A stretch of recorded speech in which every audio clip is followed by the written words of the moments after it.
ସ୍ମୃତି ସାନ୍ତନାର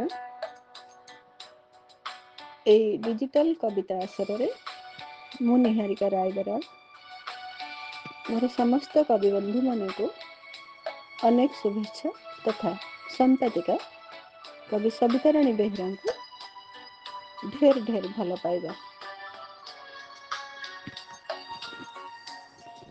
କବିତାର ଶୀର୍ଷକ ଝିଅ। ଝିଅ, ମୋ ସ୍ୱପ୍ନକୁ ତୁ ସାକାର କରିବୁ। ସ୍ୱପ୍ନ ଆଉ କଳ୍ପନାର ମିଶ୍ର ରାଗରେ ସମତାର ମୂର୍ଚ୍ଛନା ତୋଳିବୁ। ପ୍ରତିବାଦର ସରୋବରରେ ନୀଳକଇଁ ହୋଇ ଫୁଟିବୁ। ପ୍ରଜାପତିର ନରମ ଡେଣା ପରି ଫଗୁଣକୁ ଆମନ୍ତ୍ରୀ ଆଣିବୁ ତୋ ଚିତ୍ରିତ ମନରେ। ଝିଅ, ତତେ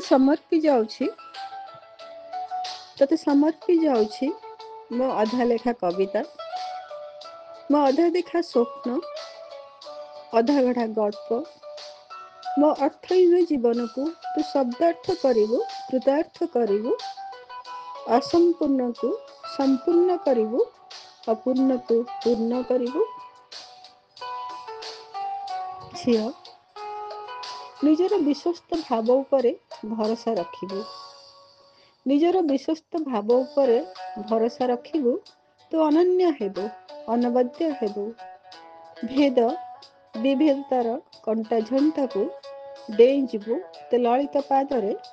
ଡେଇଁଯିବୁ ସବୁ ବାଧା ବନ୍ଧନ, ମୁଣ୍ଡା ଅର୍ଥନୀତିର ଅନଳ, ଲୁଣ୍ଠନ ଧର୍ଷଣ ନାରୀ ନିର୍ଯାତନା ମସ୍ଜିଦ୍ ଓ ମଣ୍ଡଳ।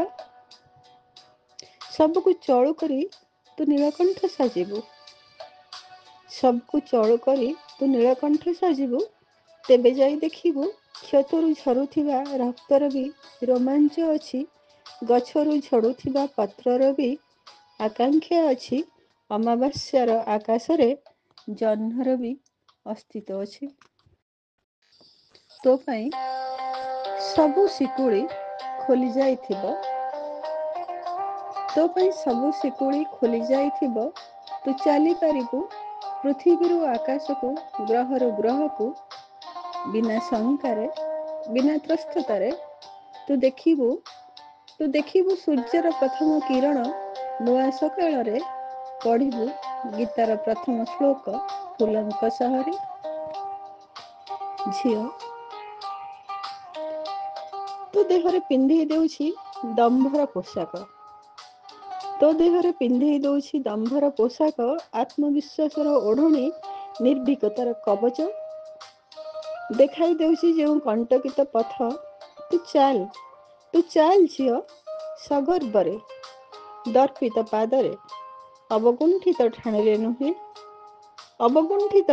ନୁହେଁ, ଆତ୍ମପ୍ରତ୍ୟୟର ମହମହ ବାସ୍ନାରେ ମଥା ଟେକି ତୁ ଚାଲ ଝିଅ,